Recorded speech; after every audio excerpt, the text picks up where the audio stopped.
just a bit of echo.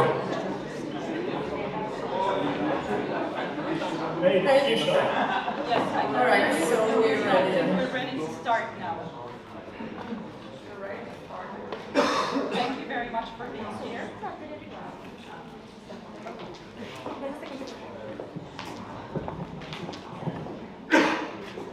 Siamo pronti?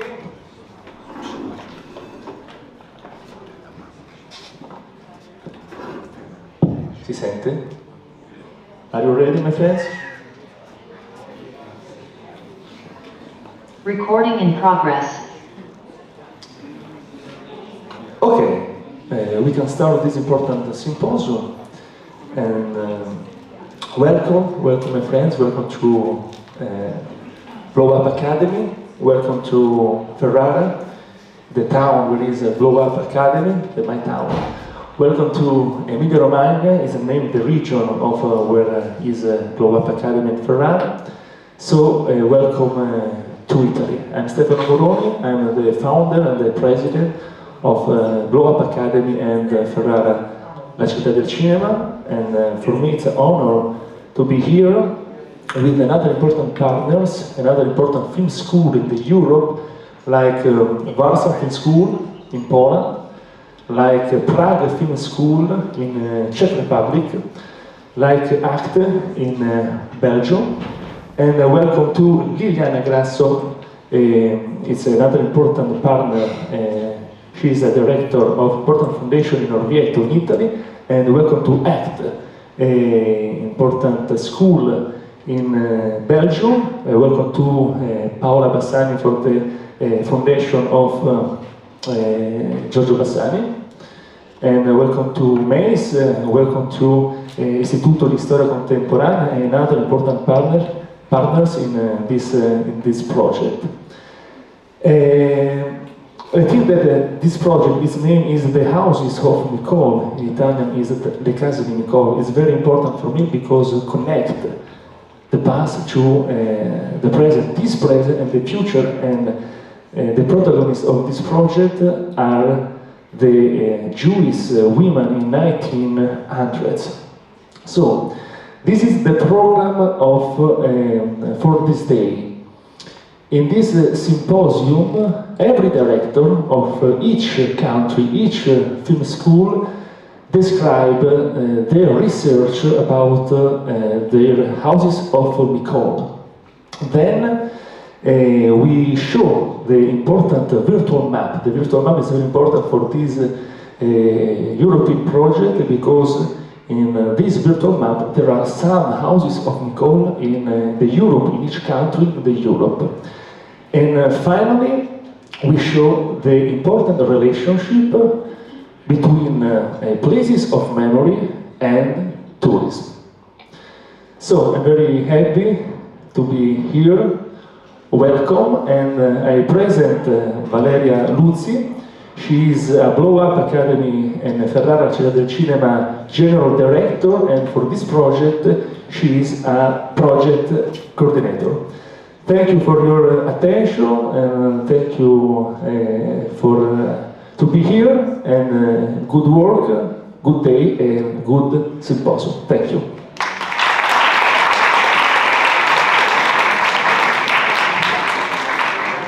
Good morning, everybody. I will be very short because we want to start.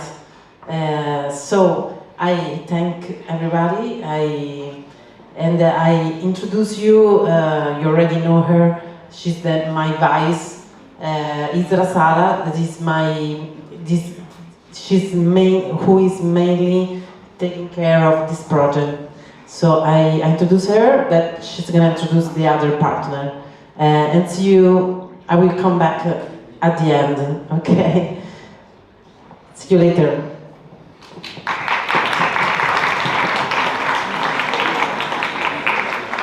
Good morning, everyone. Thank you for being here. Most of you already know who I am. I'm Isra Sala. I'm Valeria's vice in this project. I'm her vice project coordinator. And I'm also, like, you've been in touch with me several times, so it's an honor for me to be here today, to be presenting.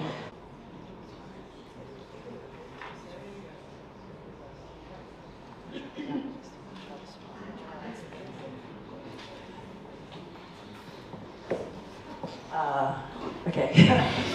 I'm Liliana Grasso. I'm the president of the board of an Italian foundation that is a institution, cultural institution that in charge about education of adult, and we are a partner of this project, and I and Luigia De Seta we are the projectists of this project. Our school has got now we have here like on statistics, we can't see right now, but we can hear it. Piotr? Yeah. Yeah.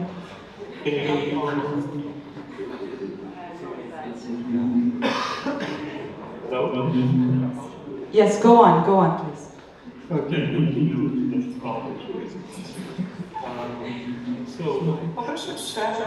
There's a lot of echo. Can you guys hear the same echo, or is it a problem that we have here? Oh, okay. Yeah, there's a lot of echo, Piotr, sorry.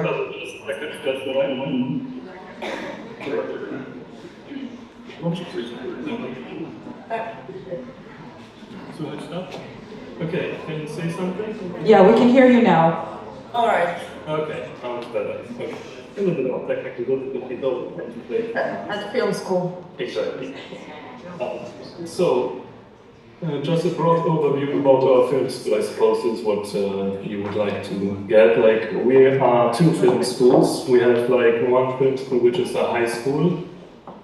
Okay, yeah. Make voices.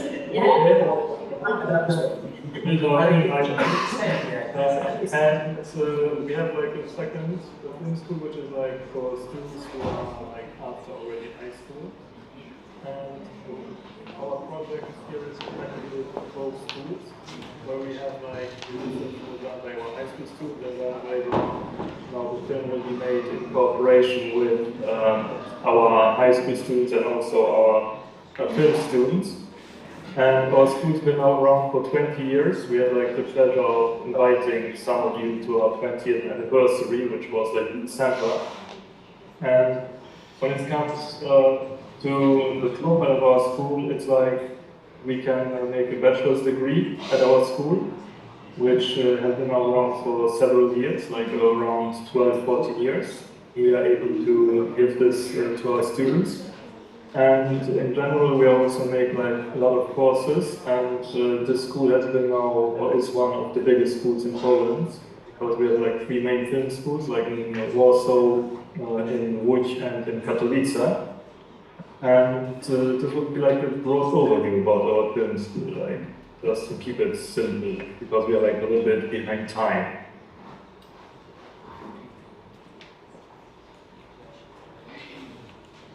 All right, thank you very much. Thank you, Piotr.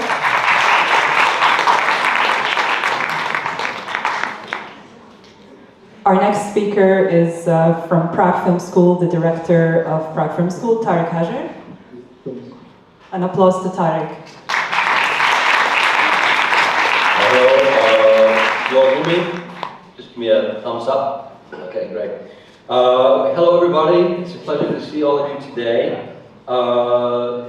As Israel mentioned, I'm from Prague Film School. I think the name says it all. We're a film school based in Prague. We provide instruction in screenwriting, directing, cinematography, editing, documentary, and acting for film. We cater to college age and post-college age students from all over the world. The students come to us interested in starting a career in the film industry. We're also 20 years old, so I guess we could consider us a twin of the the film school in Warsaw. So we started off quite small, and just this year we managed to actually have 9 of our students work on a film that's presently being shortlisted for the Oscars. So it's been 20 years of growth and exciting years. Each year we oversee the production of close to 400 films. We're decidedly much smaller than the school in Warsaw. We have up to around 120 students in our year and 2-year courses. We also offer some summer programs as well. And I guess that's the bird's eye view of our school. So I'll pass the word to the next speaker. Thank you. Thank you. Last but not least, Abbas Fazai from ACT, Belgium. Well, Abbas couldn't be here, so I will take his place. Thank you, Vanessa. Thank you. I'm his assistant, but the founder of our school, Academy for Cinema and Television, is Abbas Fazai. He's an actor himself, and unfortunately today he couldn't be here because his wife is pregnant and they had to go to the hospital, so he asked me to do the presentation. It's all last minute, but anyways. Our school is actually a private school. We teach acting for young adults and adults.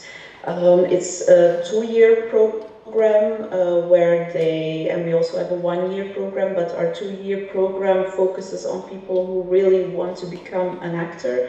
So we give Stanislavski, Micòl Margota and Meisner, and also in the last module they learn how to do audition, and our students make their own short movies as their end project before they graduate.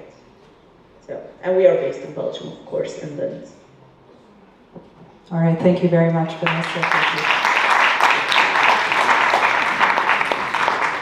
So moving on to the first part of this international symposium, we're going to be focusing on the research that was done by each and every country.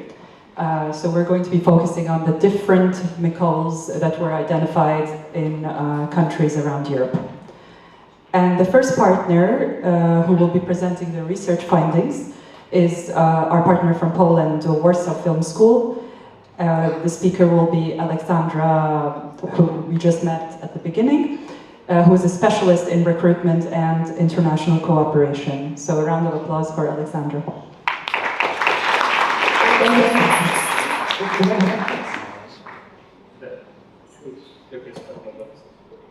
Could you say something so we can test the audio one more time?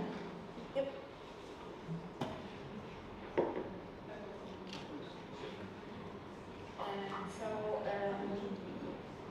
Our work is focused on Eleanor Asher, and our Micòl lived in Sosnowiec, and because Sosnowiec is a quite small city, I decided to cover the topic of why we want to introduce and why it is worth to introduce our project to wider audience, just on the basis of how it is seen in Europe and in Poland. Or should I introduce Eleonora?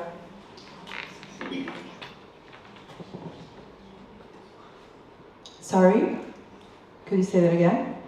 Shall I introduce Eleonora or shall I go on with the report? You could talk about your Micòls now, exactly. Okay. So just a second, I'll share my presentation with you.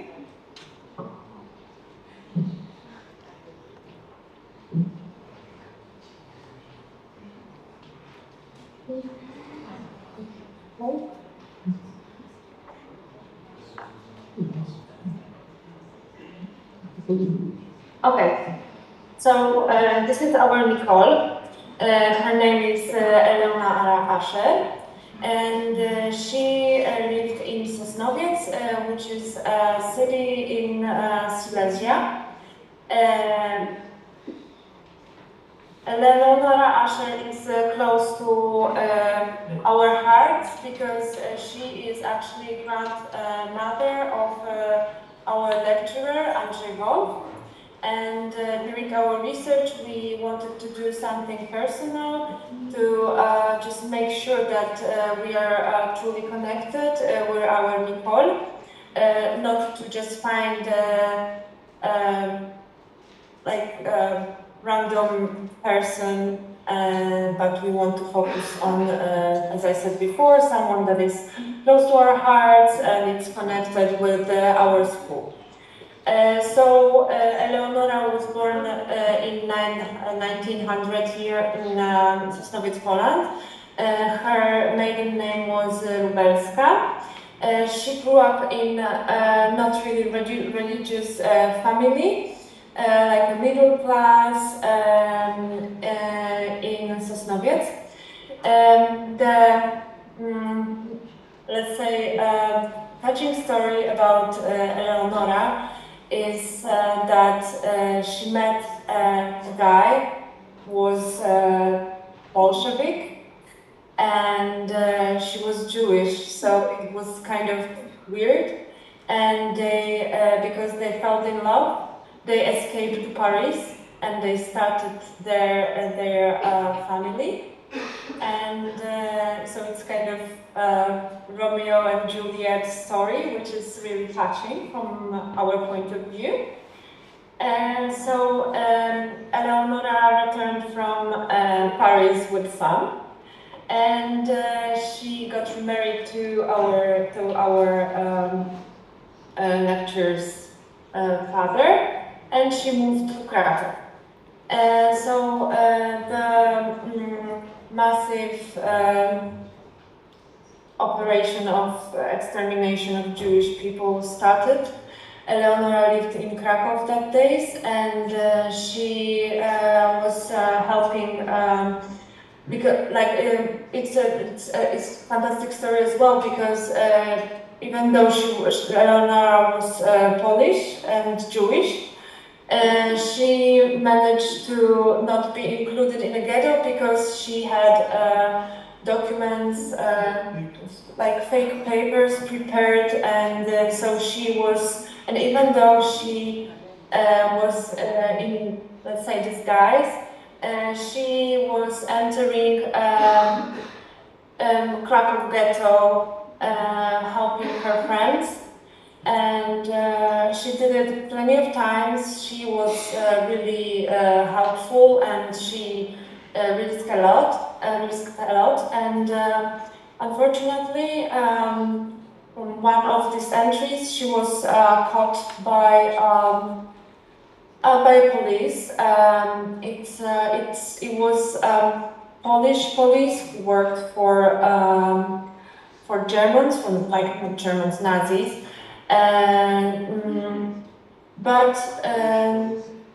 And they kind of discovered that she's Jewish, but she had those papers, and she was about to be transported to Auschwitz, but she was lucky again, because she had, sorry, I don't know why I got emotional, sorry. So she was lucky because she got the papers going to Auschwitz, but they were like, she was a Polish citizen and not a Jew. So it was like really, like going to concentration camp itself, it's terrible, but not being Jewish there, you name it, luck. And it happened because one of the policemen was somehow connected with the family, like really, really far family, and he of her Bolshevik husband, the first one. and he decided to help her because he knew that she's a part of a family, even though he was working for Nazis.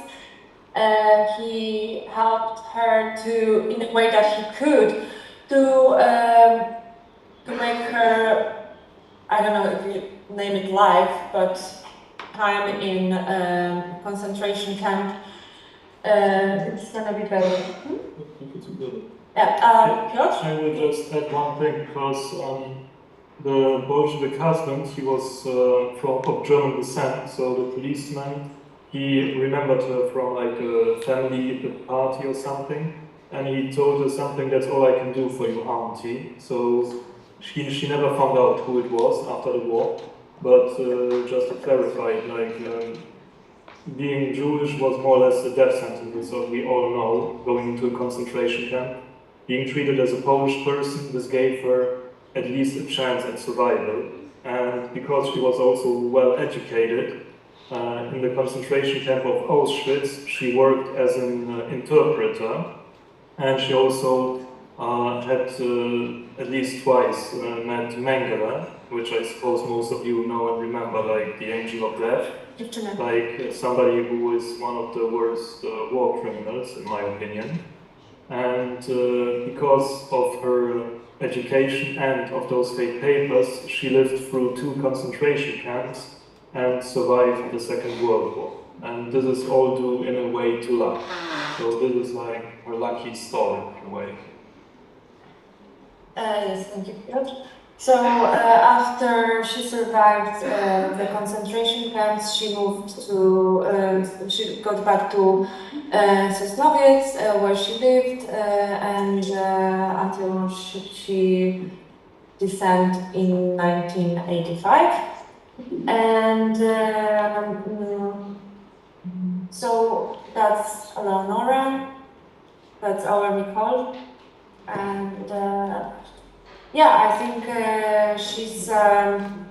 she's really worth to be put on a map, so her story would be remembered and spread, and yeah, that's our Micòl. Yeah, so thank you so much. I hope you get to know our Micòl Eleonora Asher. Thank you.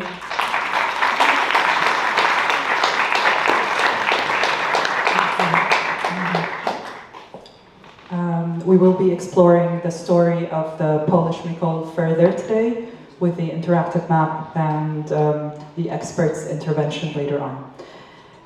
So now moving on to the research findings of the Czech Republic, Prague Film School. The speakers are, first of all, Jacob Dubsky, who is a former manager at the Jewish Museum Department of Education and Culture and a former representative at the Jewish organization overseeing global education. And Tarek Hajar, who's also going to be contributing to the talk. So an applause to Prague Film School, Jacob Dubsky and Tarek Hajar.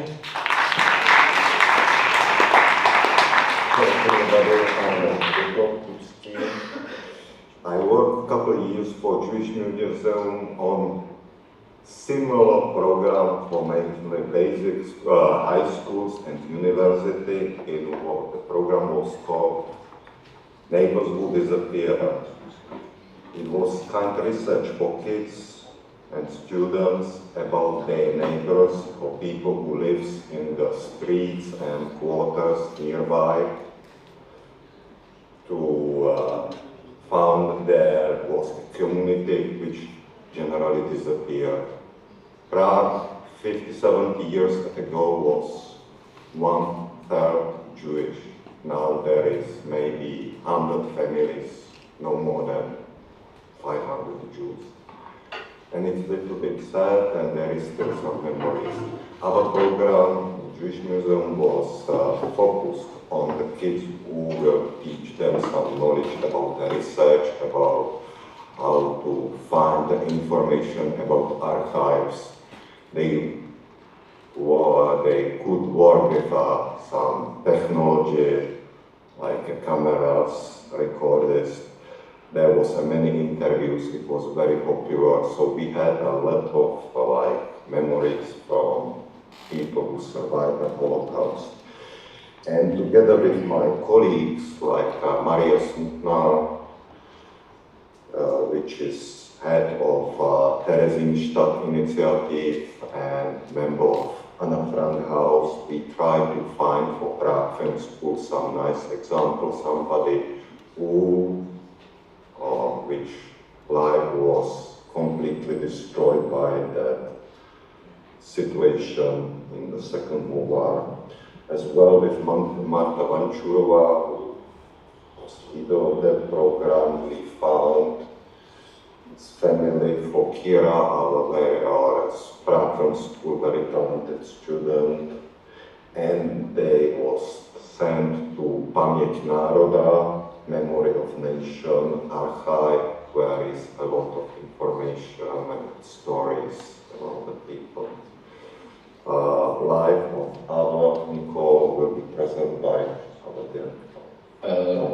Yes, Jakub was instrumental. He was the first place we went to get information on where to find our Micòl, and because of him, we were successful in identifying, I think, the perfect protagonist for this type of film.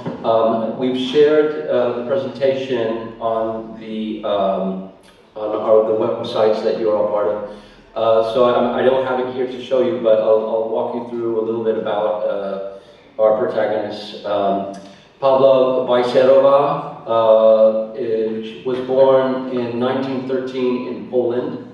Her family emigrated from Poland to the Czech Republic during the First World War because of anti-Semitism in 1914. They were originally supposed to go to Switzerland, but twist of fate had them end up in Prague, where they actually started a very successful life, very happy life. The father was a manufacturer of chocolate, and he was quite successful, affluent, and he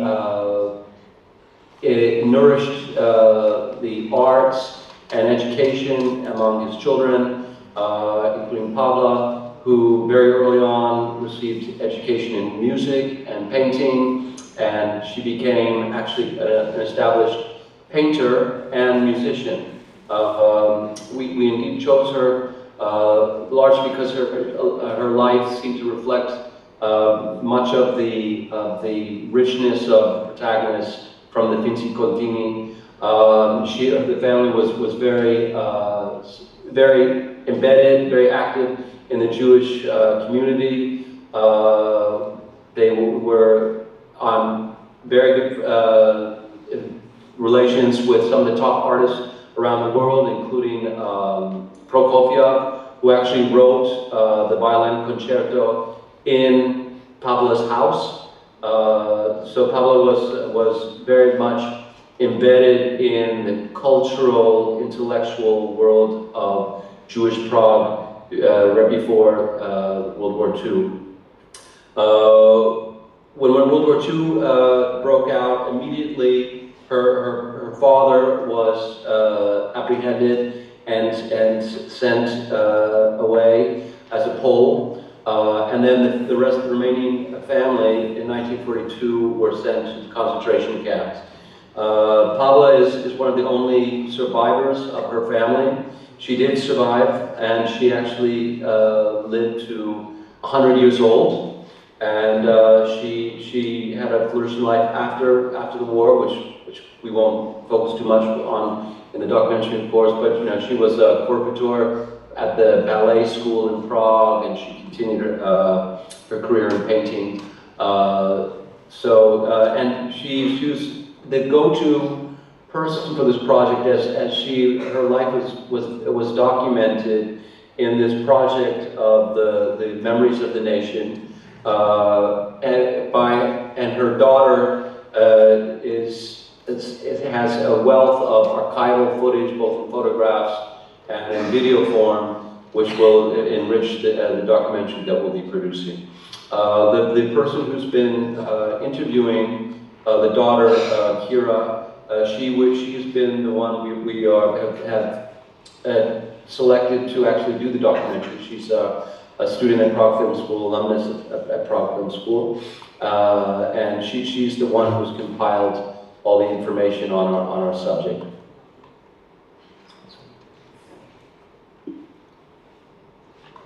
Thank you, Tarek. Thank you very much.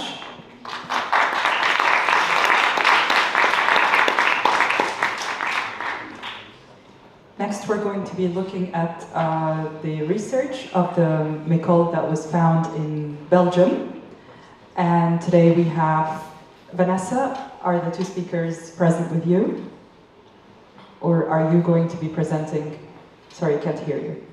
No, Suat, she is our expert, one of the experts, and she is normally here in the presentation. Is she online? Yes, okay, Suat, yes. Yeah, she is going to do the presentation. Great, so... but if there is some information missing, I can always fill in the blanks. Sure, okay. So, please welcome Vanessa and Suat from ACT Belgium. Thank you. Hi everyone. I don't know if I can put my PowerPoint presentation. I'm just looking a little bit. Document. Share. Okay. Just one moment. I don't know how to share it. I don't find it immediately. Just 1 second, please. Sure, just you can open the PowerPoint and the share button is at the bottom. Yeah, I just find it, but then they ask me for authorizations. Yeah. Oh, okay, so just a second.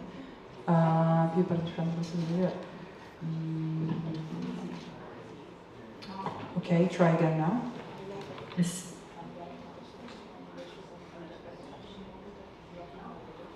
Okay, so it's probably something in your settings. Oh yeah, okay, I just find it from your computer. Yes. Just one moment, please. Sorry.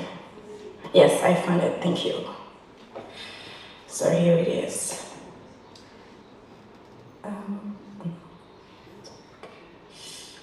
Okay.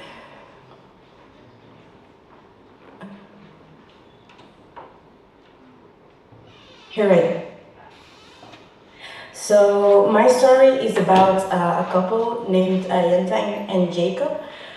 They used to live in Poland, and Jacob came to Belgium, and we happily had the story from their daughter Regina, who's still alive. And so we don't have a lot of information like resources, but she was the one who could provide us a lot of information, thanks to her. So there was also a book, and the name came from there. For without memories, there is no future. So first of all, Jenta and Jacob.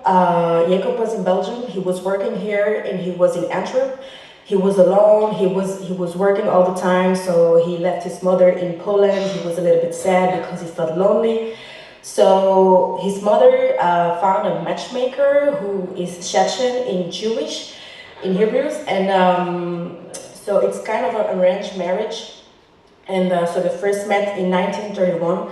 So they didn't know each other. It was immediately arranged, and a matchmaker is experienced intimacy. He has a large network, and he has a lot of experience, and so he's someone a lot of people trust, and he's based on values like morals, reputation, final situation. If he's a good man or a woman, so he makes sure that they meet, that the match is perfect. So that's how Jacob and Jenta met each other for the first time, and they knew immediately that their union will last forever. And their love also grew bigger with the hardship that they went through. So first of all, Jacob and Jenta migrated to Antwerp in Belgium because the economic situation in Poland worsened. So they came to Antwerp because Antwerp was known as the promised land, a bright future for the Jews. So a lot of Jews, not only Jacob and Jenta came to Antwerp, but a lot of Jews came in the city. Antwerp is in the north of Belgium. It's in the Flemish part because Belgium is split in French and Flemish parts. Flemish is actually like Dutch language. And so Jenta and Jacob moved out in the heart of the Jewish quarter. A lot of Jewish were close to the central station, close to a lot of quarters in Antwerp, and so they flourished in the four corners of Antwerp city. Sorry. So Jacob found his first job in the diamond trade. A lot of Jews worked in the textile, furniture, or diamond industry. So Jacob found one in the diamond trade, and at this time the diamond trade was held by the Jew, but today it's still held by the Jew. It's really famous, so everyone knows Diamond Antwerp is Jewish quarter. At that time, because of the war, because of all the horror that those people were living, the Jews were used to go to a park, the city park of Antwerp. So it was like their safe place. It was really safe and secure. It was also the place where they could forget all the horror they were living. So they gathered all together with other Jews, like their meeting place. And by the time, it also became a holy place. Jenta and Jacob went also there, and they also celebrated Shabbat. Not only them, but a lot of other Jews. It was like their tradition to go every Friday evening. They celebrated Shabbat until Saturday evening. There was also Vespound, and in this Vespound, they actually symbolically took it as a ritual, and they call it the Tashkish. This means it will go far away. Actually, they believe that they throw breadcrumbs in the pound, and the breadcrumb will decompose, and it's actually like a sign that their bad deeds will go away and decompose like the breadcrumbs. And so yeah, it was like that God will forgive them, so they will have more blessings. The zoology is a zoo at the Astrid Plain, is still today also a zoo. Is still standing there. At the time there were a flower garden. Today the flower garden is away, sadly. But by the time Jacob used to go there with his daughter Regina, and they loved to spend time together there, just sitting there watching the people walking by, and they loved the quality time. Regina was also adopted by a Belgian couple, a Flemish couple who was not Jew. They were Christians, so the father used to go there with his daughter just to have some talks with her, because he was scared that she was going to forget all the Jewish morals and their religion. So he was teaching her, and he went there also with his wife, and they spent time together there. So as every religion has a temple of adoration. For the Jews, it was a synagogue. By the time before the war, they had 3 synagogues. So the most famous one was one on the Oosterstraat. I don't know if you could see it on the top of the top right of the screen. There is like the dots where it actually happens in Antwerp. So the star is where the synagogue is right now. This place was a place of worship for all the Jews. This one was a really famous one, so all the Jews went there. There was a community, they find their support, the guidance, the spiritual strength, because of the situation, it was really hard. So it was like a kind of their place where they could find help and support of God in order to live what they were currently living. It was also a place of celebration like Shabbat, Bar Mitzvah, and other rituals, but also marriage, funerals, and also the daughter of Jacob went there for the choir. She was singing there, and so they went there together with the family, having quality time again there. It was a nice time for them in order to forget what was actually happening. But as the war escalated quickly, There was the Cinema Rex, who started propaganda movies, really movies about anti-Semitic movies, and that started riots. And so the riots started attacked synagogues, and the Jew didn't feel safe in Antwerp anymore. So yeah, it was really sad at the time because their synagogue was destroyed, and Regina told that they were looking at the synagogue with their parents and other Jews. No word, no reaction. They were really sad, but no words could express how they felt at the time. So yeah, so it was really a sad time. So the Cinema Rex by the time was located in the Kerstkazerlee in Antwerp at the start. You can see where it was. It's still at the same place. So the cinema implemented hate and violence through movies against the Jewish community, but it was destroyed by the end of World War II by a German rocket. So it was completely destroyed. Sadly, there were dead people. And today, at the same place, exact same place, we have a UGC cinema, and there is also a stone tile and in the entrance for the commemoration for the victims of the rockets, of the bomb. So also, so yes, the war started to be more and more difficult for the Jews. So they were first by the authorities to be registered at the local municipality, at the Gillerkammerstraat. The order was given by the mayor, and actually the mayor gave this information to the Nazis to collect all the data of the Jews. So the registration was their civil status, their ancestors, their nationality, their occupation, everything about them. So the Nazis could collect all the information so they could identify them, to isolate them, and then to arrest and finally to deport them to Auschwitz. Holocaust and Human Rights Museum. So today we still have a Holocaust and Human Rights Museum telling all the stories about the Jewish tragedy. So it's at the opposite of the Dawson Barracks. This was a transit camp. It's in the left bottom. This was a transit camp, so the Jews were there, and then they were transported to Auschwitz. So, excuse me. This was a place of remembrance of the 25,000 Jews and the 352 gypsies, and also a place that remembered the story of the people who perished and those who survived. And there are also artifact testimonies, images, and all the stuff that gives all the information what happened at that time in order to tell the stories of Jenta and Jacob too.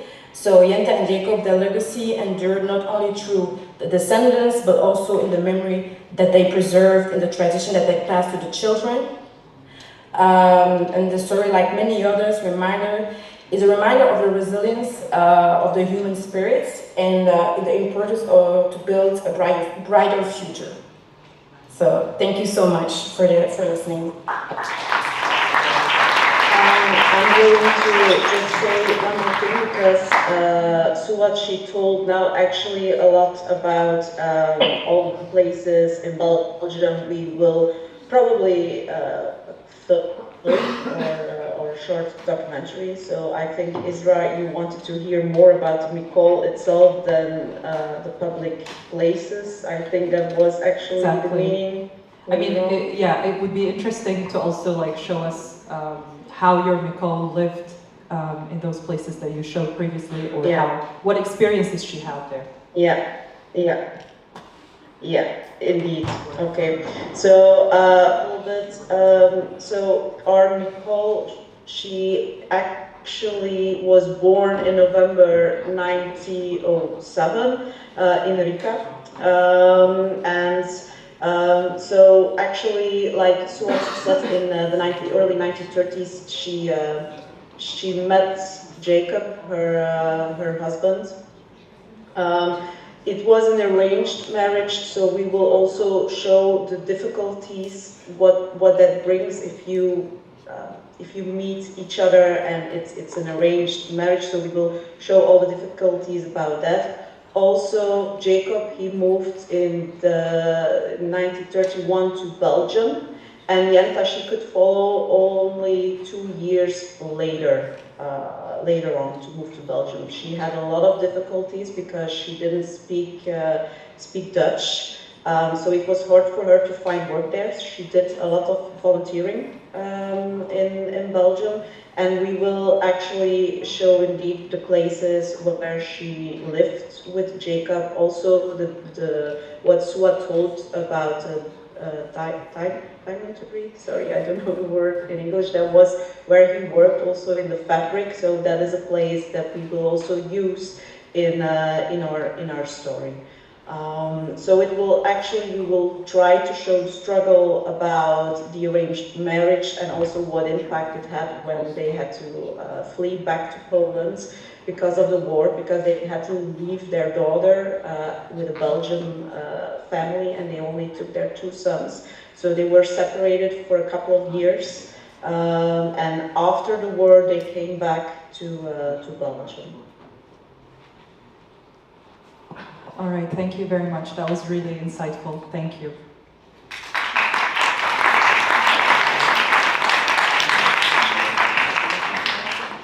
Okay, so now we've come to the last part of the research, the last contribution that was made by Italy. So please welcome Pier Vittorio Malizia, who's a history student and a researcher from ISCO.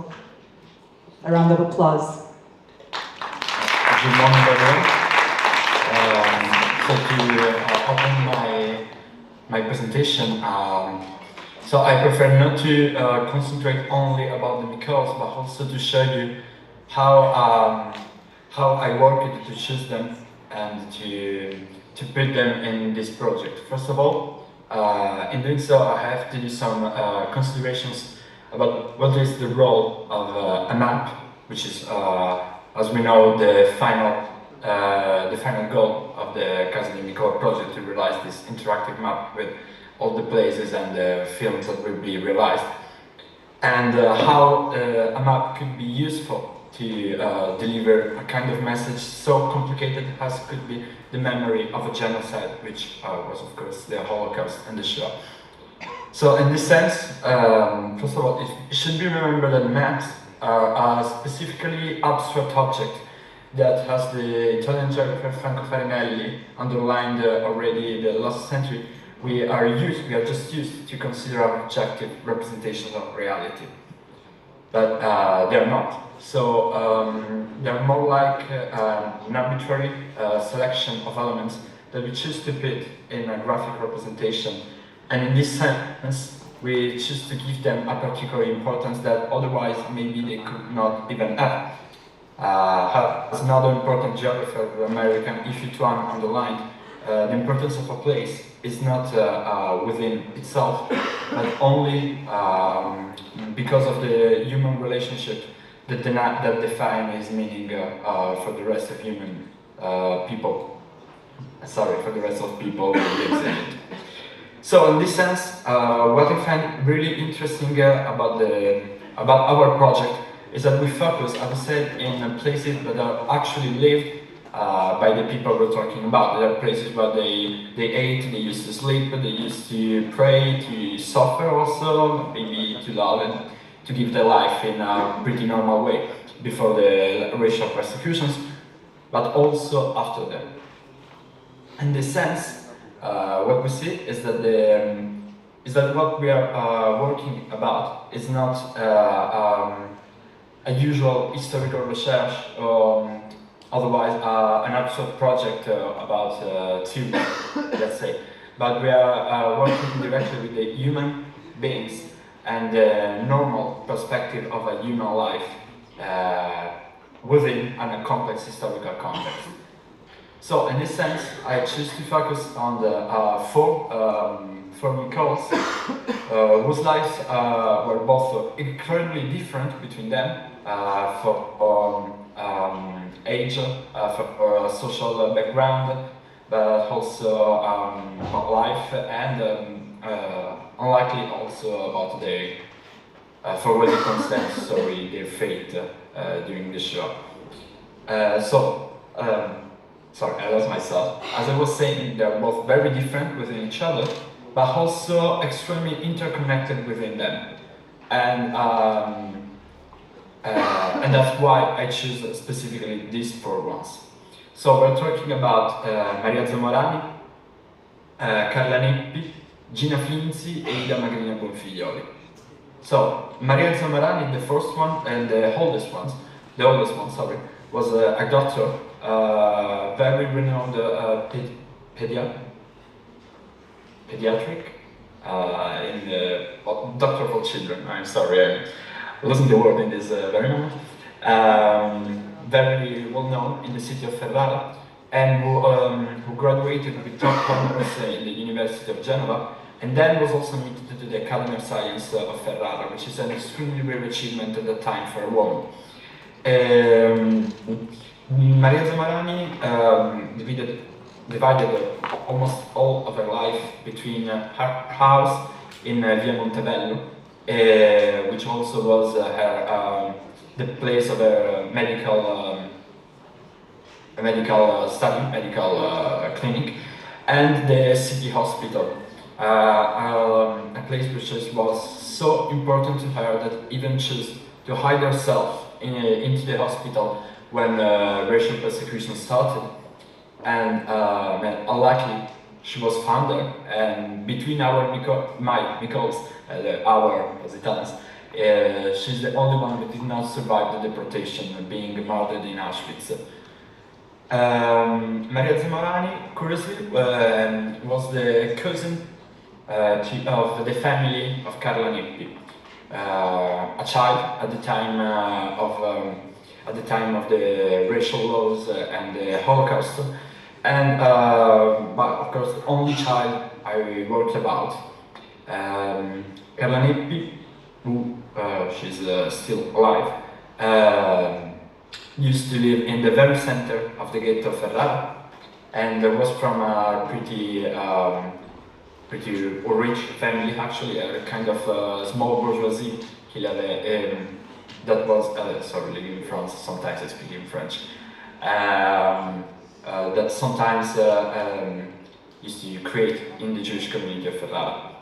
And in this sense, her place, her most important place, is the Jewish school Via Vigna Tagliata, notably the Jewish school that became, after the racial laws and the ban of all Jewish students from the public Italian schools, the sole place where Jewish background people, children, go to study. In that school, Carla had as a teacher Gina Finzi. As I said, one of our others, Micòl, who was a teacher, as I said, and she always worked in the Jewish school, also before the racial laws. And her life was very simple, one may say, very provincial, very linked to the environment of the ghetto, to the cultural landscape of the Jewish community of Ferrara. Not forcefully very religious. Actually, about the people we are talking about today, only Carla Neppi came from a pretty religious family. The other ones are kind of secular, if not, but maybe even not religious at all. Gina Finzi, what's interesting about Gina Finzi, differently from Maria Zamorani and Carla Neppi, so it's a provincial nature, and her background in a pretty poor family, and also her husband was not at all a rich person. So the life was kind of reduced to the environment of the ghetto and with restricted social relationships outside of it. Curiously, but of course, because of this situation of isolation, Gina Finzi did not have the links to try escape persecution and deportation. And for this reason, she was deported together with her husband and her son. But miraculously, all of three survived the deportation, and they were able to go back to Ferrara, and just later to move to Milan. Gina Finzi, curiously, but very curiously, because as I said, she was a very provincial person, not in a negative sense, but just linked to a very specific place. Later became the co-mother-in-law of Ida Magrini Bonfiglioli, an intellectual, cosmopolitan intellectual, we could say, who had already taken her life across Austria, where she was born, northern Italy, and England, where she came to study English and play tennis. And her family was a pretty rich one. She was in the very middle of the city's bourgeoisie, and frequenting a lot of intellectual circles and the tennis courts, and organizing initiatives such as small house concerts and other activities to collect money also for poor people at the time, and later during the course of the 20th century also to sustain the state of Israel and the Italian community over there. In this sense, at the opposite of Gina Finzi, Ida Magrini Bonfiglioli had all the possibilities to escape from Ferrara at the moment of the mass deportations, and indeed she was able to do it, fleeing to Switzerland. But differently from Gina Finzi, who found again all of her family, unluckily she lost a part of it. Not only her uncle, her aunt, but also her mother, who died during the voyage to Switzerland. So in this sense, I think, which is pretty incredible of all these histories, as I said, is the very different natures, but also the strict interconnection. And we should remember that, of course, the Jewish community of Ferrara was kind of small, but just comparing it to big cities such as Milan or Rome, actually it was a very, very living and vibrant and vivid, community, with deeply rooted in the city, and really capable to create a sort of patchwork within the bigger one, who already was the city of Ferrara. And before closing, I think what is interesting in the race to history, in this sense, I don't believe at all that history could be considered a magistral vita, but I'm sure that, as Italian historiography has proved already since the 70s, for example, with the work of Carlo Ginzburg, is that looking at history from a specific point of view is a very useful way not only to understand broader tendencies and to describe them, but also to provide a more human and concrete perspective of it. A perspective that could not be given by common maps, or even worse, by monuments, which are just faceless and nameless banalization of reality. We could not describe it, and that actually they're more like institutional creations, more than actual description of time and the human experience in the world. So I concluded my presentation, but before I would like to thank the people who accompanied me in this research. Most notably, of course, Carla Neppi, which I interviewed to talk about her life and her experience with her house, with the school where she studied, who was incredibly kind and open to talk with me, as well as Gadi Shanait, the grandson of both Gina Finzi and Ida Magrini Bonfiglioli, who as well was very kind with me and disposable to talk. Then Carlo Magri from the University of Ferrara, which we worked together about Maria Zamorani, and he gave me a lot of material to study, as well as documents and his personal research. And then Anna Quarzi and Professor Pietro Pinna from the Istituto di Storia Contemporanea di Ferrara, who aided me a lot, and they were absolutely necessary to arrive at this point. Thank you. Thank you, Pietro Claudio. Thank you very much. If you all agree, I would suggest going on a 15-minute break, so we can have coffee and, I don't know, just have a break, okay? So I'll see you in 15 minutes. You can stay connected. Please don't leave the meeting in order to avoid technical issues. Okay, just turn off your mic and your video. See you in a bit.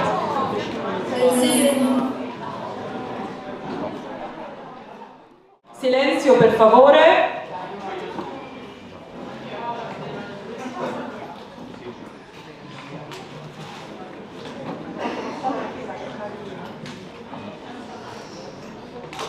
So welcome back, everyone.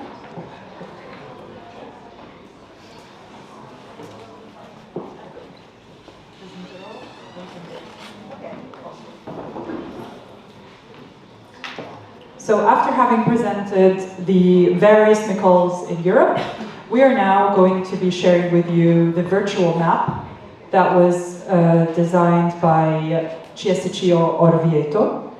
And today, the director of CSCO will be showing, Liliana Grasso, will be showing us the map with the different locations of the houses of Micòl around Europe. So please welcome Liliana Grasso from CSCO.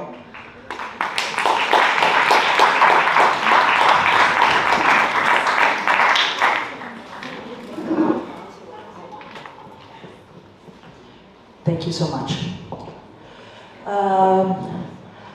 As we have seen so far, this symposium is a precious opportunity to share the initial results of the Casa di Micòl project.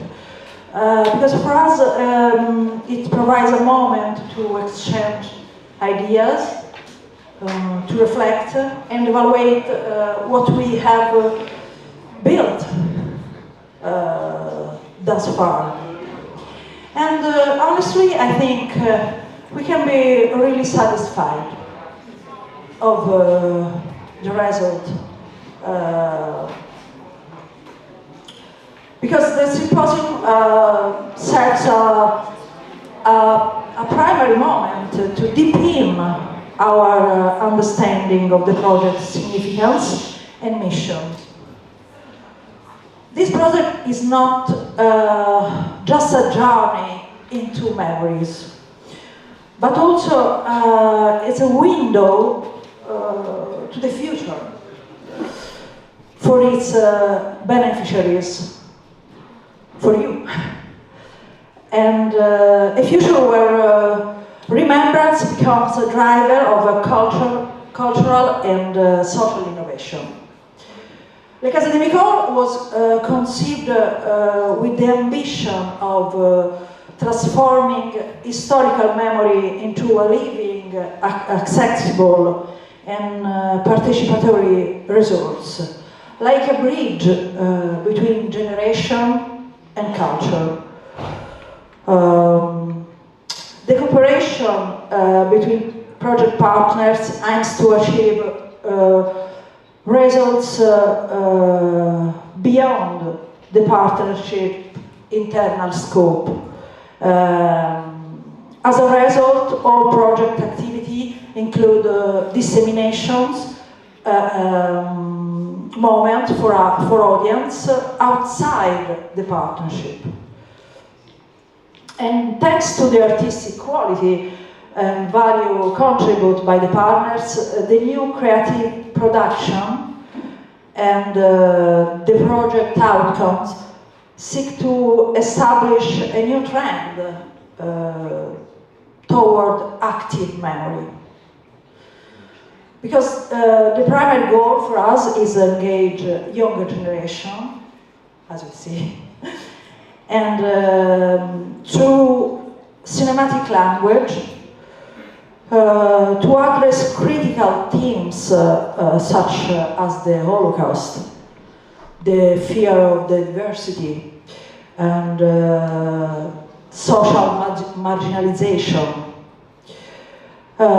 This goal supports the vision of a young, democratic, and inclusive Europe.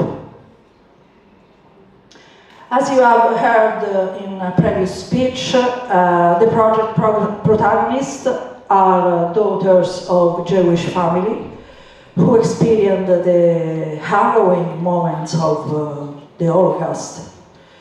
Through their voice, daughters of women who survived racial law, we will narrate their family story, including how their parents met, fell in love, and had their lives and loves shattering by the violence of racial laws and deportations. We will show the homes and the place where our protagonists experienced their last moments of love and happiness. On the same seat of memory, a virtual European itinerary will emerge, connecting Le Case di Micòl in Italy, in Poland, Belgium, and in the Czech Republic. The project has a profound impact on a social and cultural innovation because it involves high school students from partners countries, second-generation Holocaust victims and witnesses, and film school students in like a social recombination experiment, addressing the crucial theme of transmitting memory behind direct witness. And we seek to transform historical knowledge into a catalyst for present day, creating a circle between historical understanding and civil cooperation.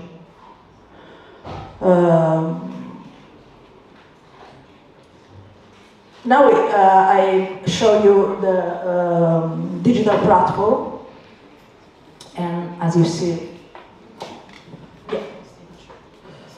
Can you all see the screen, the shared screen? Please thumbs up if you do. Okay, thank you. The future sustainability of the project hinges on its digital platform. It is still a demo version, and will be completed in December. And it is designed as a tool to make memory accessible and engaging. I present to you a logo. Okay. The platform logo includes the essence of the project. It integrates various elements. As you see, an arch symbolizing an open door, symbolizing hospitality and symbolizing future. And then the letter M for Micòl, paying homage to Giorgio Bassani's novel. And a map marker representing memory sites and hosting Star of David within it. This linking memory and travel and the Jewish identity. We have to choose a bright color, as you see, because we want to show the happiness and love and serenity before the Holocaust. The interactive map is the heart of our project. Can you go on the map? Yeah. Yeah, by clicking here, and then you go down to Ferrara, there, okay. Maximize, please. Yeah, zoom in. Okay. Okay. You can enlarge the map. And then, yeah, you see the 4 houses in Ferrara. If you click OK, you can see the address, and you can see the name of the Micòl, Gina Filzi. If you click Show Details, yeah, it's open all the information about our Micòl. This is one of the Ferrara Micòl. At the moment, we have only loaded the houses in Belgium and in Ferrara. Some sessions are still being complete, pending additional collected material. And if you go down and return to the map, back to the map, yeah. Okay. As you see, it provides a European itinerary that connects these memory sites. The platform emphasizes accessibility, its responsive design, ensures usability on mobile device and tablet, because it's really important, expanding its audience and making the experience universally accessible. Beside his technological aspect, the platform aims to foster dialogue. It invites local community, students and researchers to actively contribute with materials, with ideas. This aspect transforms the project into a living, evolving organism. Technology thus becomes a means to break barriers, to promoting inclusivity and interactivity. This is the goal of our project.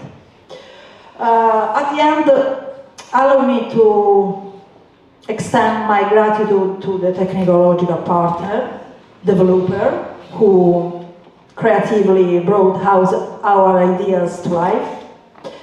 And I also thank the staff of the foundation I have the honor to lead, and my colleagues and friends Guido De Seta and Luca Lobianco. We are my partner in transforming creative ideas into creative action.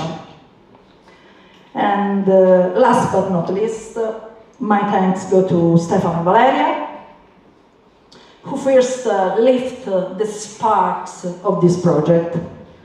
And my thanks go to Isra for being so patient and pushing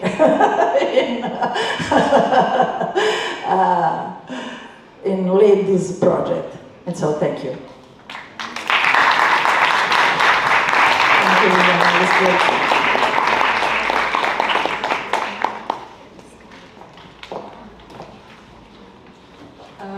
So I was wondering if you had any questions, maybe, about the interactive map, because as you can see, it's still work in progress, but this is what it's going to look like in the future, basically, with all the different locations around Europe. So does anyone have a question that they would like to ask about the map? Or is everything clear thus far?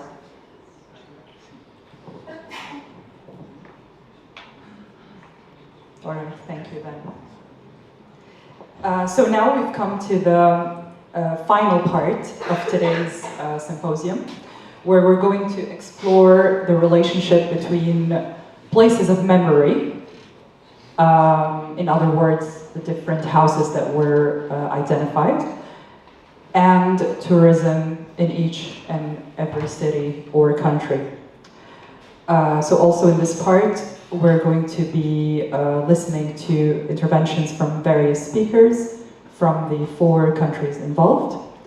As a first talk, the first talk will be given by Alexandra Tarnowski, which we've met in the previous part, who's going to shed light on the importance of the research that was done by Warsaw Film School and tourism in the location where the house was found. So please welcome Aleksandra Bach. Thank you. Prezentację, którą będę prowadzić, będzie w języku angielskim z racji tego, że mamy partnerów z innych krajów. I just told my audience here in Warsaw that the presentation is going to be delivered in English because it's an international symposium and yeah, the language is going to be English. So I prepared research on the impact of our project on the film and heritage tourism. So cultural heritage tourism and film tourism are both really powerful forces that are shaping how we connect with history and identity. So the initiative, as La Casa di Micòl, is blending these elements, and we are aiming to preserve Jewish heritage and do the impact on the economic growth of the district that our Micòl is placed, and also connected with emotional message. First of all, our initiative focuses on Jewish women and their homes and their families before the Holocaust, and by blending cinematic storytelling, interactive technology, and community engagement. And the project not only preserves the histories but also connects it to a modern audience.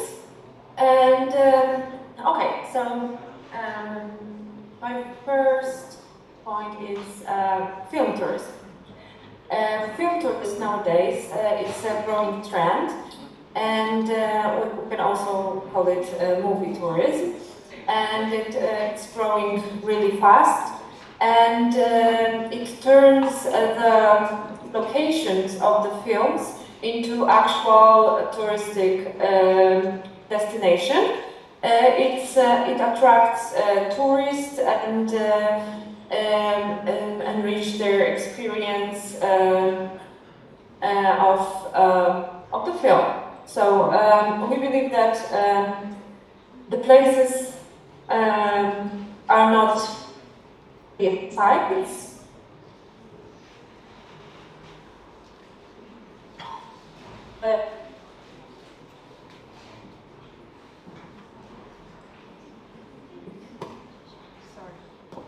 I'm sorry, we can't hear you anymore. Something that have sorry, is it? Can you hear me? Yes, I can hear you now. Okay, sorry. Something is wrong with the internet. The short films that we are going to produce, and they will show the life of families of our hero, Alona Asher. And I know it might sound too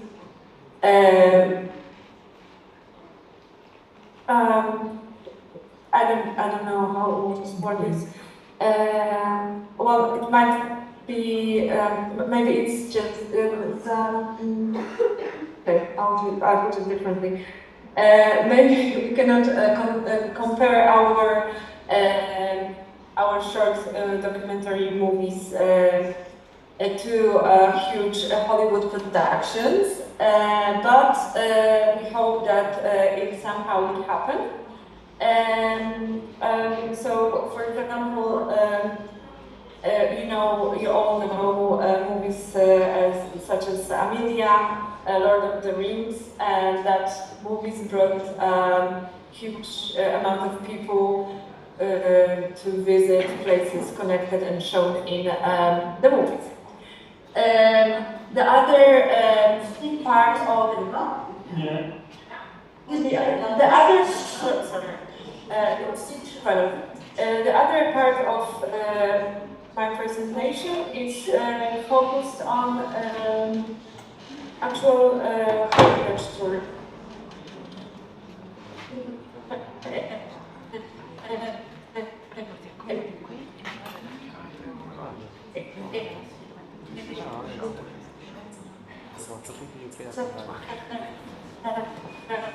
Sorry, we can't hear you. We can't hear you very well.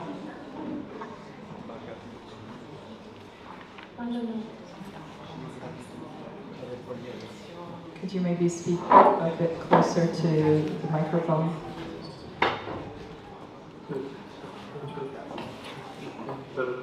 Hey, right now I'm also tired. Could you say something? Hello? Yes. Is it fine? Please carry on, yes. Yes. Can you hear me now? Yes. Okay, I'm sorry.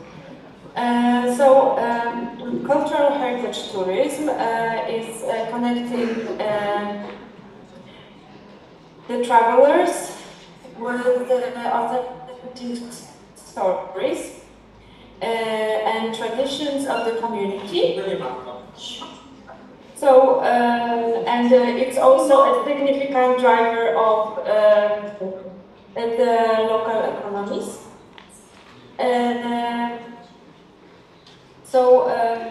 Our analysis that have rich cultural and historical assets, and these are not only the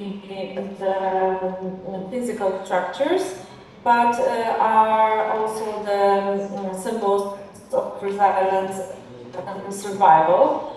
And so visitors can by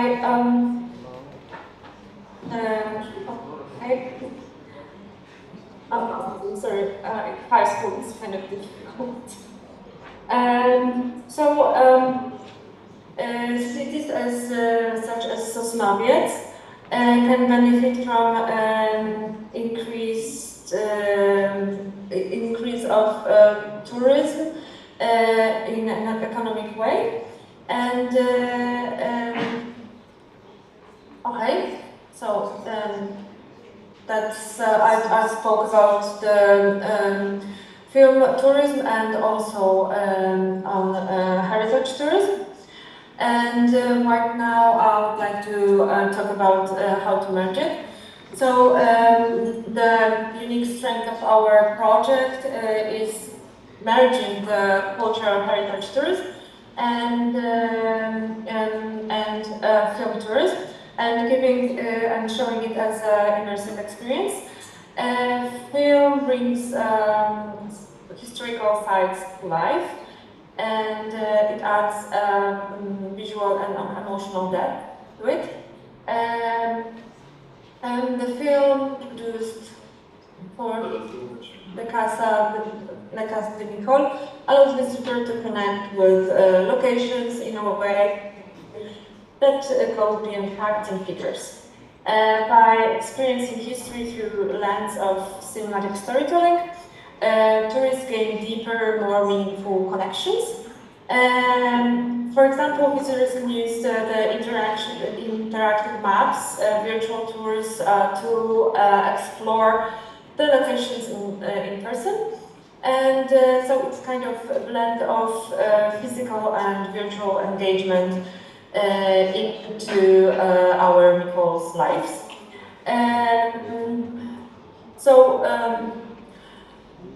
The good example of the merge of historical and film tourism is the example of the film Real Pain by Jesse Eisenberg. It was shot in Poland, and it's the exact and it shows how the cultural and heritage tourism work, and shows how much it might be important and how much impact it causes to people. I believe you saw that movie. If not, I really recommend it. It's a story of two cousins that are traveling from the States to meet the Polish culture, especially in particular Jewish culture. They're visiting places of Jewish history, and they experience all the they explore it and feel the connection. There is one character that is Jewish, but he's not of Polish origin or he's not Jewish. He converted, so he has no roots and he by the cultural heritage tourism he learns and experience the culture, the places of the sites connected with Jewish history. Our heroes, our protagonists of the movie, they're not only seeing the historic sites, but they actually they go to see their grandma's house. So from the Casa de Micòl point of view, I believe that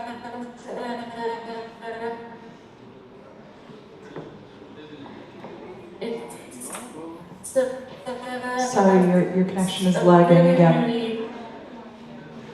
Could you repeat the last part, please?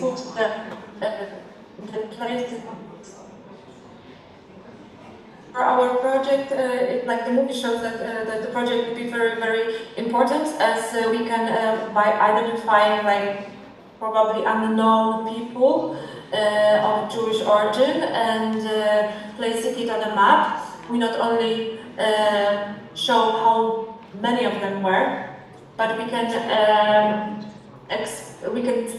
read the stories about them, the more personal, not the one that we get from the history lessons. I just really believe that it is important, especially to younger audience, younger people, because maybe they don't want to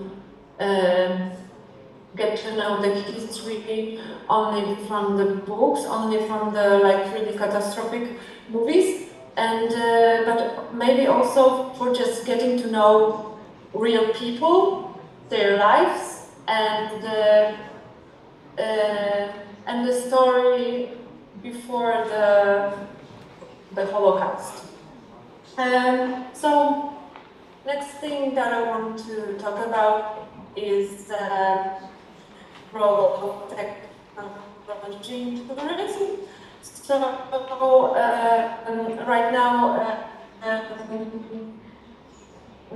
advanced technology is a game changer. Interactive maps, visual tours allow global audience to engage with the project. It makes cultural heritage more accessible for a younger audience, and it extends the film project, and it's kind of blending two kinds of experience.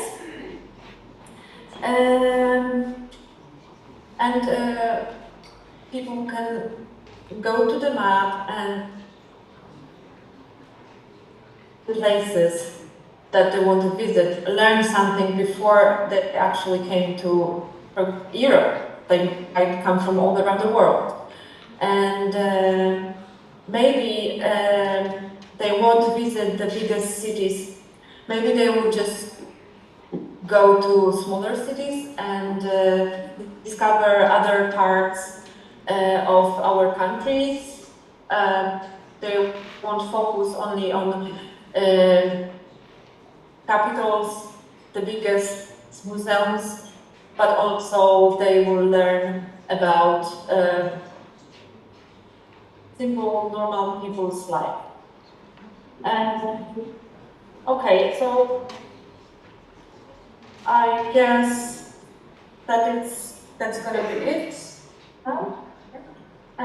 So thank you so much for having me. I'm not really used to giving the presentation, so I was kind of nervous, but I hope I made it. And so thank you so much. Thank you, Piotr, as well, for having me in this project. And dziękuję bardzo Wam też za bycie tutaj. Oklaski? Thank you very much. That was really interesting. Thank you.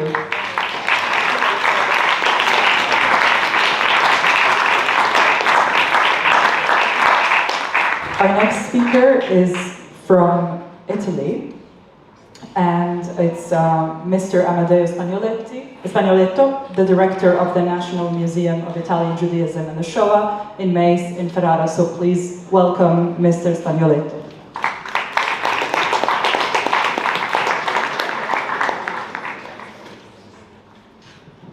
So we are closest to you, and I hope that you can reach my speech in English, and perhaps you will understand much more than the others, since I speak English as Italian. Okay, I see that. Okay. First of all, I am extremely happy to have been part of this project of the Houses of Micòl. Our museum in Ferrara, perhaps many of you and also the other partners that are here on Zoom knows about it. The Museum of Ferrara, the National Jewish Museum of Ferrara and the Shoah, was placed here in Ferrara after the ruling in the 2004 and after in the 2006 by the Italian Parliament that wanted to establish here in Italy a national museum about the Jewry and about the Shoah. We have to put attention about these definitions, but because on the landscape of Italian Jewish museum, there are Jewish museum of communities and there are museums of the Shoah. But together, these sentences together were not present here in Italy. And there is a reason about it. And also about the placing this museum here in Ferrara. Why? Because the Ferrara itself, our city, has a very old legacy about the presence of Jews here, with roots in the Middle Age coming until the nowadays. And this is the first reason that the Parliament established the museum here in Ferrara. The second important, I think, idea was to establish it in a very particular part of the city. The previous prison of Via Piangipane was a prison during all the 20th centuries. It means between the first decade of 1906 until the 1996 almost, where all the prisoners were incarcerated there in the prison in Via Piangipane. But among them, we have to underline also the presence of some prisoners came during the 20 years of the fascism. And some of the prisons that were placed in this prison were also Jews, were forced to be there in the prison and after were sent to the extermination camps of Auschwitz, almost all of them, and only few of them, just less than 10 people from Ferrara came back. Now, this is the enframing our museum here in Ferrara. And The important things about this project that we joined and we pleased to join this project is to speak about the houses of Micòl. Houses of Micòl, it means the houses where the Jews lived during the period of the World War II, but also before this period. And this is one aim that I want to underline in front of you, that these houses means not just the places where they're forced to be captured and to be sent in the extermination camps, but were also houses where they lived and also their families lived as itself. For example, I want to share with you my experience when I came here in Ferrara, and I remember that I was very highly impressed by one building, the house of Renato Hirsch. Perhaps some of you, I think very few of you, know about this person. Renato Hirsch was an important entrepreneur here in Ferrara, a Jewish person that had a very big factory of textiles here in Ferrara, was important and was persecuted by fascists, and he was one of the personalities here in Ferrara that struggled highly against the fascists.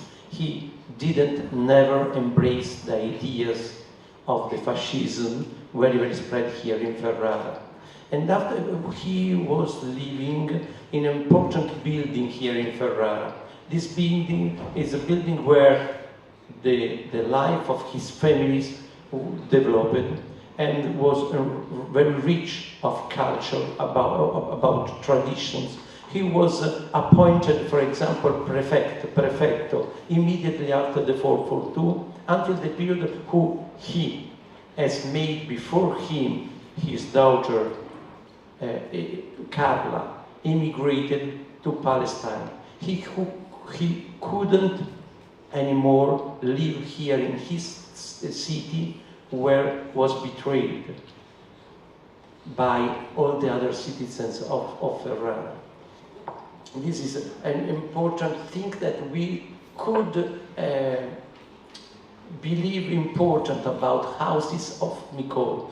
I know that this project is devoted to women. Carla, the daughter of Renato Hirsch, was a woman living here in Ferrara, forced to emigrate to another country because of the persecution and for the high rise of the anti-Semitism here in Ferrara. We were part of this project, conducting schools, students in our museum, showing them the life of 2,000 uninterrupted culture of the Judaism here in Italy and in Ferrara itself.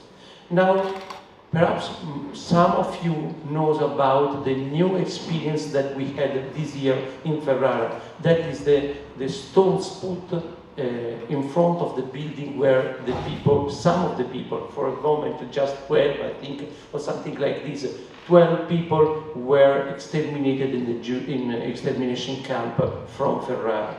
I hope that in a close future, these stones will put in other places of in other neighborhood of our city of Ferrara. And I was thinking about that to enrich this experience of putting the stone, the gold stone, that tell us how the persecution for very high. We would enrich this experience with another kind of advertisements of people who lived here in Ferrara and how was rich the culture of the Jewish here in Ferrara, not just the persecution, but also the tradition, the culture that they brought here in Ferrara during centuries. We, as a museum, were partner of another important project granted by the European Union that was called Remember Houses. The Remember Houses project that is about to finish right now was speaking about documentation that was collected in another place here in Italy, that is Fondazione 1563 in Piedmont, in Turin, specifically. And there is collected documentation about the seizure, the sequestri, seizures of the goods, of the properties of Jewish people during the period of the racial laws until the end of the World War II. And students like you here in Italy and also in Europe itself studies this document,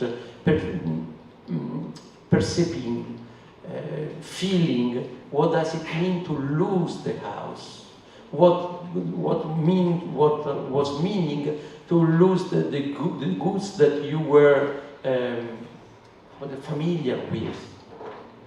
Now, at the end of this important project made by students for other students, we collected an experience coming and coming to an exhibition called exactly Remember House.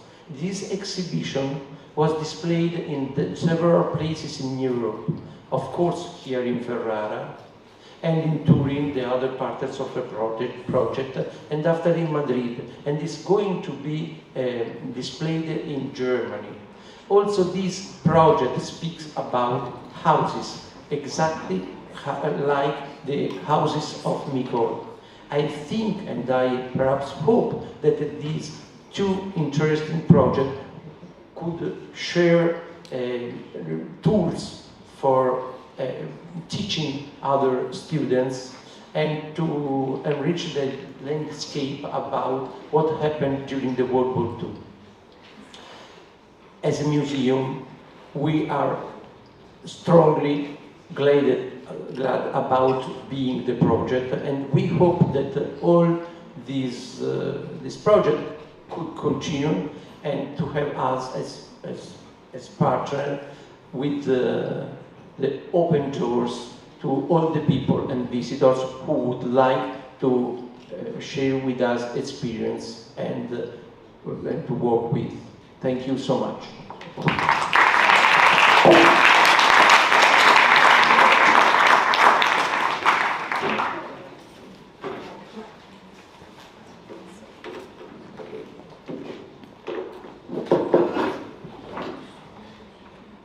Okay.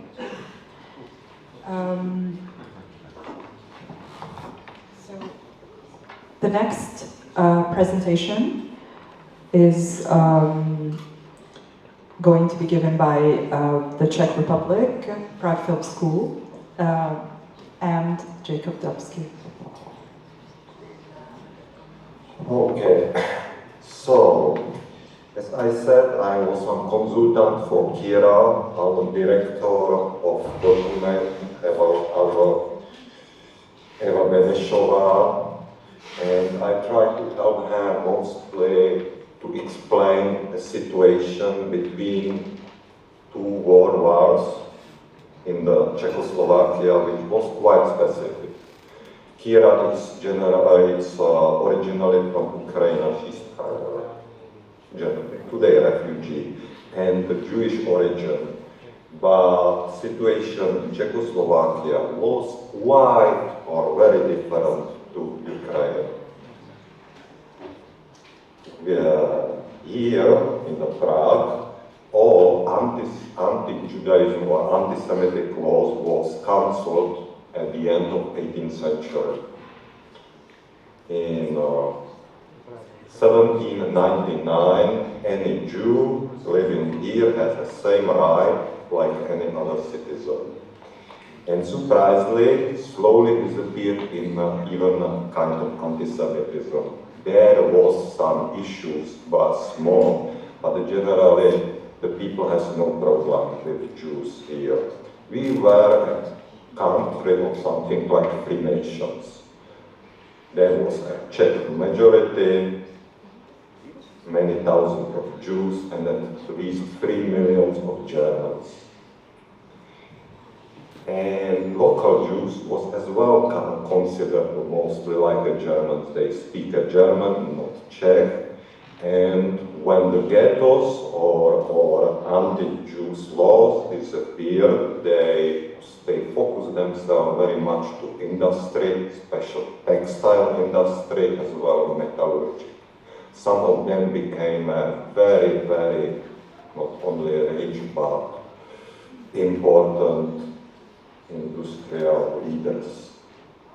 Time when the Germans started to occupy us, it was even problem for them because they need other metallurgic companies for their military industry, and it was managed mostly by Jews, so there was question, should we consider them like some necessary Jews for our industry or what, and at the end they said no, all of them will disappear or will be transported.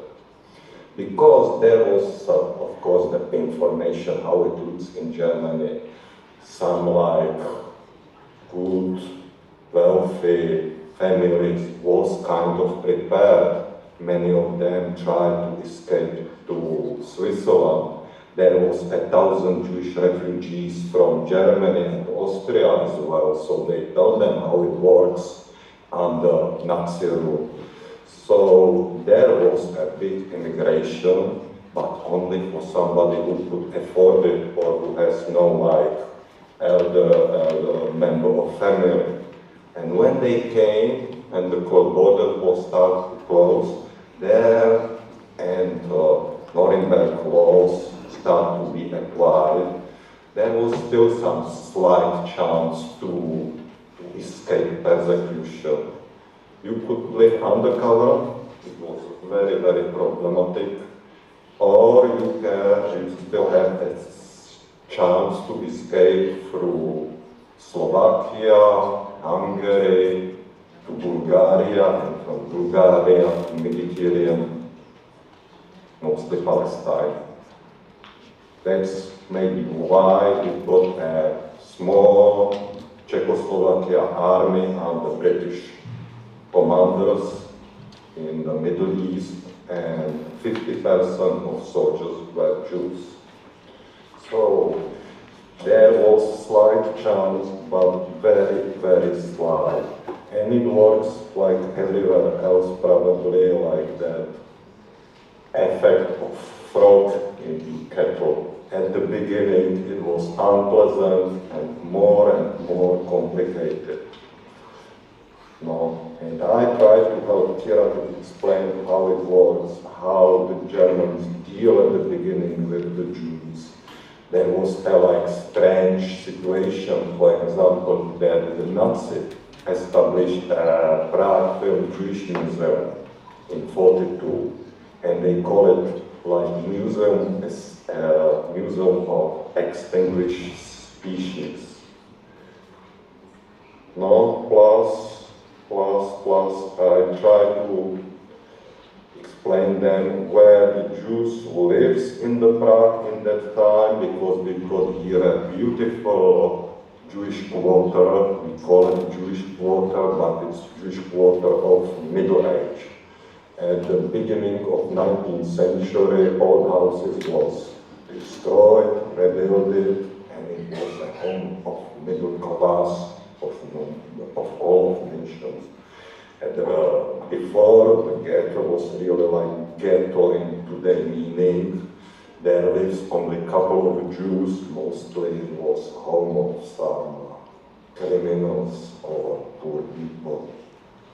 No, so I was there mostly for that details about research.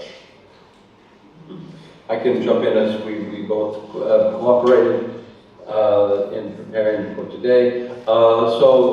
Based on Jakub's intervention, Kira discovered the house of Pavla, which is located on the edge of Newtown, which is still very much in the tourist area of Prague. In Ferrara and Prague, we also commemorate those who were exterminated in World War II. the concentration camps with gold stones, and this house where Pablo lived has 8 stones in front of the house. So the building is full of history in that sense.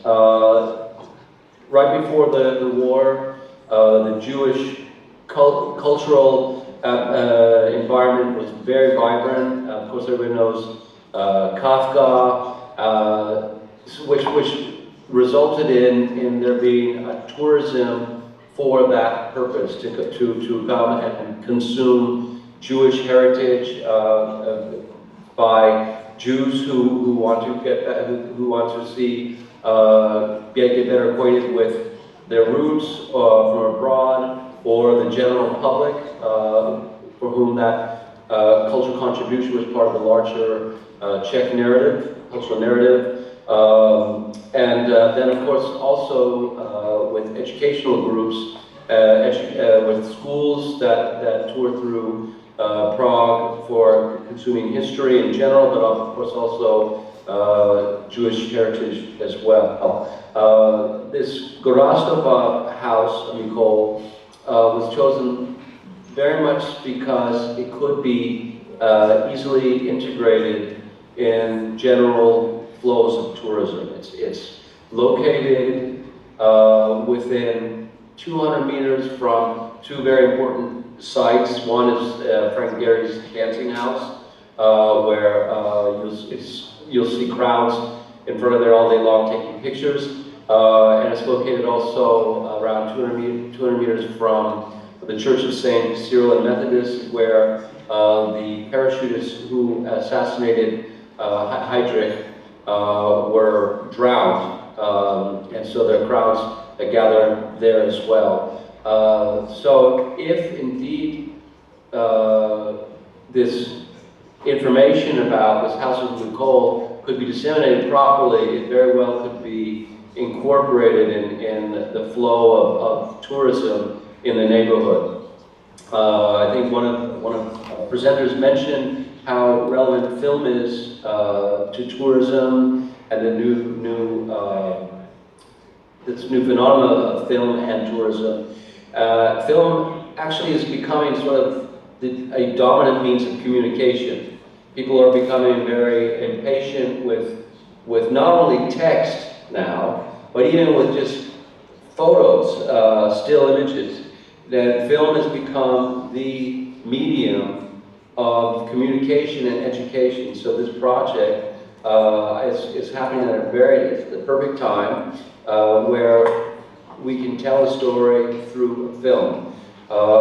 The student who we've approached to do the film, she will be doing it in a very poetic way, capturing, of course, the very flourishing life that the family enjoyed before the Holocaust, but also in a way which will also be also quite melancholic as well and poetic. So I think that the final result should be quite compelling, and just for the story itself of the charismatic protagonist, but also by the way, the artistic way in which we have no doubt that our student will realize the film with. These will be great pulls for the public in general, and I think that if indeed the map is accessed by many people, I have no doubt that people will actually visit the house to see where this protagonist actually lived. Thank you very much.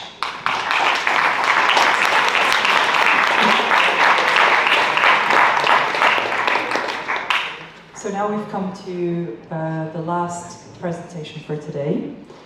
Suad and probably Vanessa will be presenting the relationship between the places of memory they found and tourism in Belgium and their cities.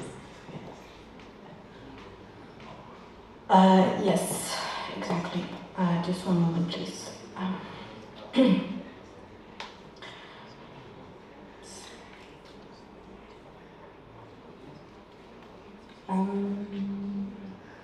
So yes, as we know, it all started in Antwerp. So it all came from Poland to Antwerp. So to find the promised land where they were secure and safe.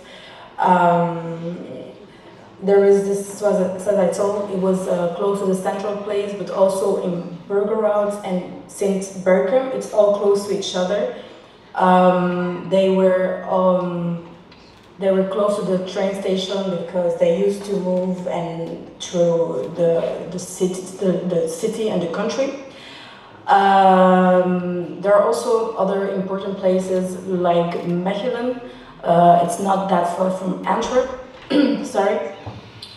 This place was where actually the Dosen barracks was, where the Trazen camp, where the people went there. They were brought by the Nazis, by the Nazis to be there and to be deported to Auschwitz. So it's a very special place and important place where the people could see what the Jews endured during the time. It's a cold place with a lot of emotion and sentiment and feelings. So by the time,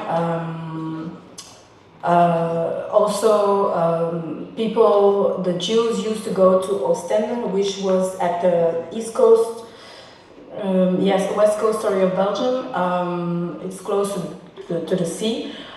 People run away from Antwerp, so they could go to Ostende, so they could travel overseas and go to England, but it was kind of difficult because of the Nazis, and they blocked, and the boats were overfilled, so people were a bit lost, and so they started to live also in places close to Ostende. And then they came back to Antwerp because there was nothing to do there, and the Ostende was also how can I say it, taken by the Germans, so they had to to run away from that place. So Jenta and Jacob, the couple, used to live in the heart of the Jewish, in the heart of Antwerp, in the Jewish community. They lived from house to house, first in Van Roosbroekstraat, and then later in the Kruikstraat. It's all close to each other, it's not that far. Now the street Van Roosbroekstraat is divided in two streets, short and long streets, so I don't know why, I have to look more about that. So they used to change house to house because the family started to be bigger, so they needed bigger places. There's also the Diamond District, of course, very important place, since it's also today held by the Jews. It's really important. A lot of Jewish diamond boutiques held by the Jews, where Jacob used to work in the diamond trade, and other Jews at that time. It was kind of their how they make their money, how to survive. And so this quarter is really important. It's not that far from the central station. It's all close to each other, close to the Astrid Plain, where they used to go to the zoo with his child and his wife, Regina and Jenta. So it's a really beautiful place. It's a zoo, and you have the garden flower, but now the garden flower is not really like it was. So, but it's still a beautiful place to visit. Sorry. So also the synagogue is also close to the central station, close to the Diamond District. It's in the Oostenstraat, where you have two synagogues actually next to each other, close to each other. So it's still there, a beautiful synagogue, and it's a lot of people go to visit there. It's really an impressive one.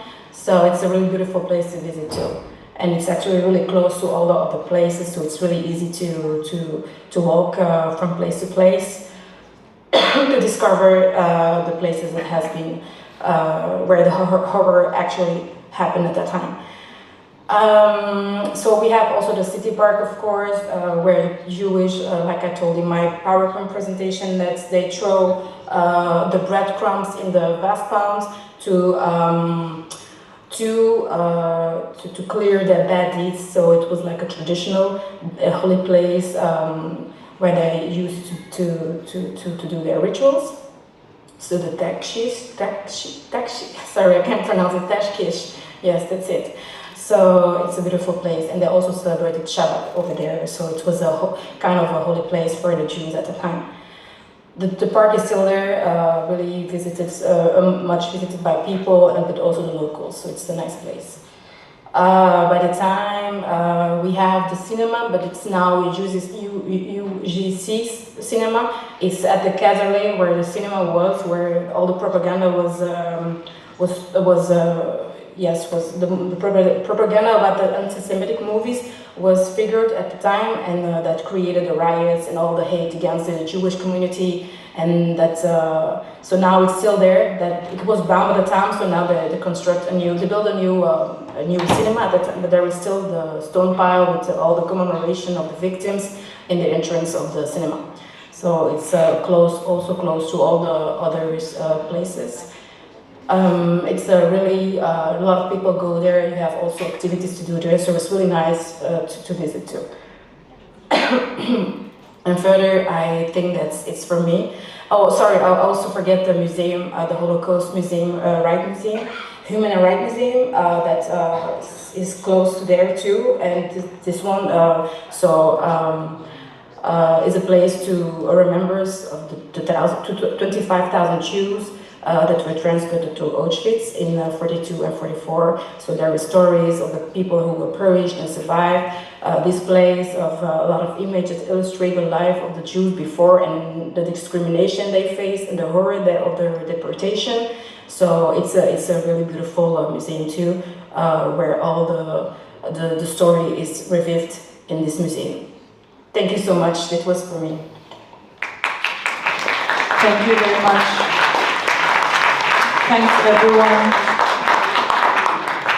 I'll leave the floor to Valeria Luzzi for the final word. And I guess that's it. If you don't have any questions, I guess we could stop here.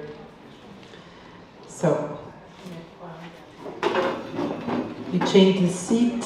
1 second. Okay. It was really interesting and really sad, but it's still beautiful.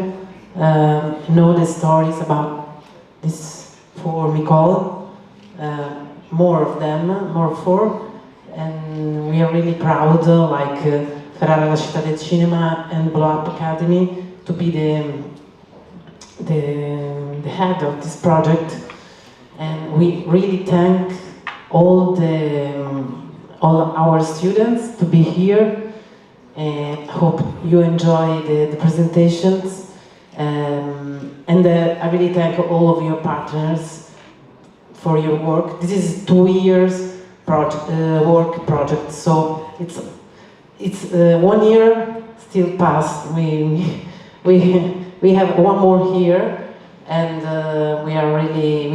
we think that now starts the more practical part, where the documentaries were we shoot.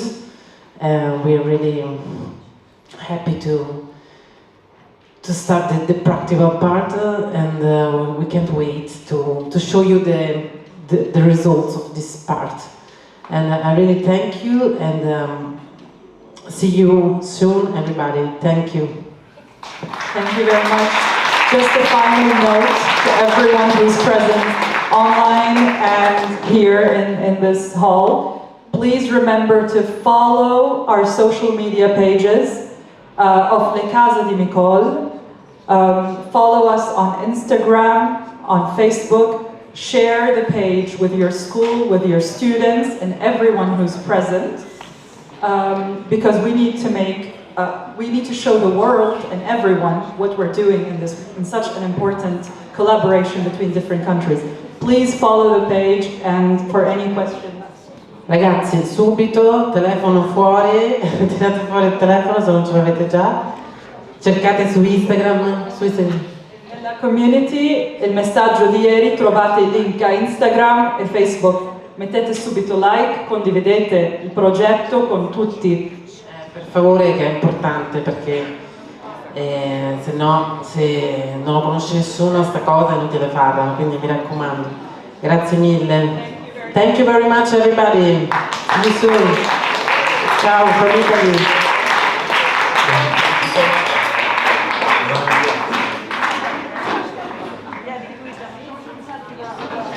Hi.